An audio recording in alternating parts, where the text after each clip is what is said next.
Bonjour à tous, j'espère que vous allez bien. Tout d'abord, je tiens à vous souhaiter une très bonne année 2022 à vous et ainsi qu'à votre famille. Dans cette vidéo, je vais vous parler d'un sujet très important, c'est celui des croyances. Vous devez savoir que ce en quoi vous croyez définit votre réalité. C'est très vrai. Que vous le vouliez ou non, vos croyances impactent tous les jours votre vie. Elles peuvent faire de votre vie un enfer ou un paradis sur cette terre. Vos croyances peuvent vous limiter dans votre vie ou vous aider à tout exploser. Elles sont les fondations sur lesquelles vous vous êtes assis. Elles dirigent votre vie de manière consciente ou inconsciente et que vous le vouliez ou non. Et elles donnent une direction et un sens à votre vie. Rappelez-vous, quand vous étiez enfant et que vous croyiez au Père Noël, les histoires racontées à son sujet vous confortaient dans cette croyance et avaient même tendance à la renforcer. C'est vrai ou pas? Il était inenvisageable que vos parents ou les grandes personnes autour de vous, en qui vous aviez confiance, puissent vous avoir menti. Cette croyance était une réalité au travers de laquelle vous avez fondé vos rituels de Noël, qui se traduisaient notamment par la lettre au Père Noël, par une petite attention et qui trouverait lors de son passage, ou encore par l'espoir de voir son traîneau. Avec cette courte histoire du Père Noël, vous voyez la puissance des croyances. Je vous laisse donc un moment pour vous souvenir de toutes les histoires qu'on vous a racontées quand vous étiez enfant. Et une croyance est tout simplement une pensée que l'on considère comme vraie. C'est une pensée à qui l'on donne une réalité. Il en est de même pour toutes les pensées. Là, vous avez le pouvoir de leur donner la réalité que vous souhaitez leur accorder.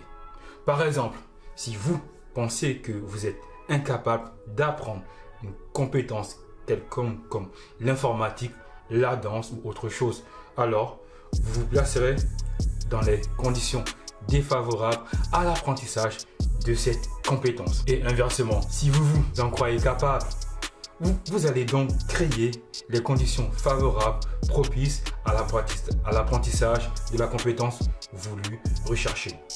Vos croyances créent donc votre réalité et par vos décisions conscientes, elles vous permettent de créer votre monde. La plupart de nos croyances se sont construites durant notre enfance par l'intermédiaire de nos croyances familiales ou culturelles, par une expérience unique ayant eu un fort impact émotionnel sur nous, les traumatismes ou un accident de voiture par exemple, ou encore par les croyances sociales admises, ou encore par nos amis.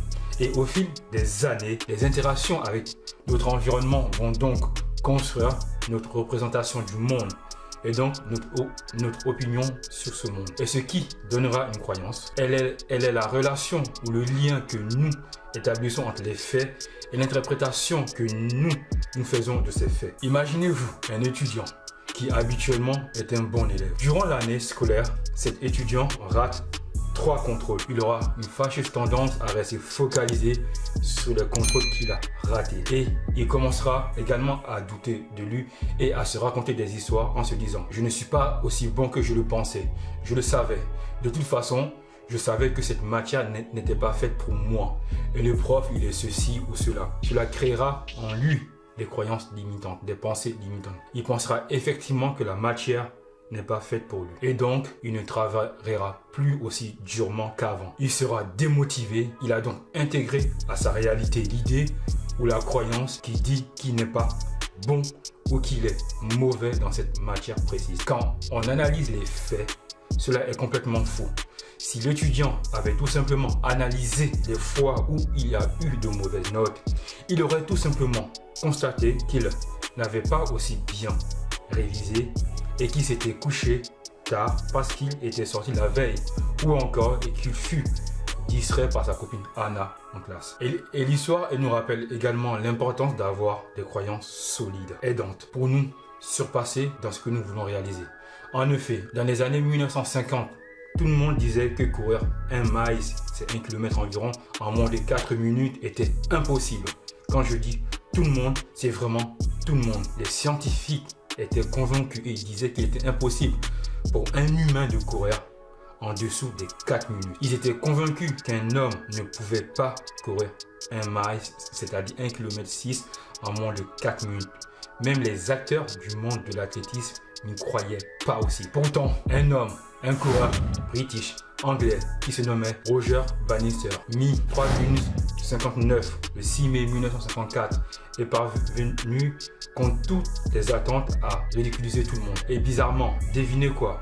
Dans les années qui suivirent, plusieurs athlètes parcoururent le maïs en moins de 4 minutes. Ils ont été inspirés par Roger Bannister, l'homme qui brava l'impossible et qui brisa une croyance qui était profondément ancrée à l'époque. Et aujourd'hui, le record du maïs est à 3 minutes et 43 secondes. Il est détenu par le Marocain Hicham El Guerrouj. Et aujourd'hui, on nomme ce phénomène l'effet Bannister. Le phénomène que rien n'est impossible, que tout dépend des croyances. Faites vraiment attention à vos croyances, car vos croyances sont une construction de votre esprit. Elles ne sont pas des faits réels. Et je vous conseille donc de prendre vos croyances limitantes, de les analyser comme ça et de vous demander est-ce que ces croyances-là m'aident ou me limitent dans l'atteinte de mon objectif. En fonction de ce que vous en dites en fait, soit vous la gardez, soit vous la jetez. Imaginez si vous dites je suis incapable de courir 5 km. Vous prenez ça et vous l'analysez et vous vous demandez mais pourquoi je serais incapable en fait de courir?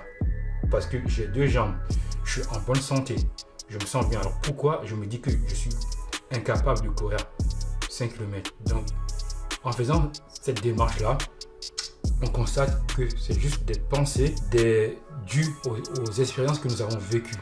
Mais factuellement, c'est faux. Donc vous prenez cette croyance, vous la remplacez par une croyance plus aidante, plus positive qui dit je pense être capable de courir 5 km. Et en disant ça, déjà vous allez commencer à sentir en vous une émotion positive de volonté de changer, de volonté d'évoluer, et vous allez commencer à mettre en place un plan d'action pour courir ce 5 km. Donc prenez toutes vos croyances et analysez-les comme ça en vous disant est-ce que ces croyances-là m'aident ou pas? Est-ce que c'est pas une fiction de mon esprit? Et en fonction de votre réponse, gardez-la ou jetez-la. Et aussi écrivez sur un bout de papier toutes vos croyances limitantes et analysez-les dans une colonne de droite et dites-vous est-ce que ces croyances-là m'aident ou pas. Et après avoir fait cela, intégrez les croyances positives dans votre vie quotidienne et intégrez-les aussi en tant qu'habitude. C'est super important parce que nos habitudes définissent qui nous serons à long terme. Donc plus nous aurons des bonnes habitudes, plus à long terme nous allons changer. Et quand je vous dis long terme, c'est pas un mois, c'est 2 ans, 5 ans, 10 ans, parce que à long terme, si on a des bonnes habitudes, on révolutionne sa vie. Donc dites-moi en commentaire si vous avez des croyances limitantes et dites-moi comment faites-vous pour traiter ces croyances limitantes. Et surtout, abonnez-vous. Je vous souhaite encore une très bonne année 2022, surtout la santé pour vous ainsi que pour vos proches. Paix sur vous, beaucoup d'amour. À bientôt.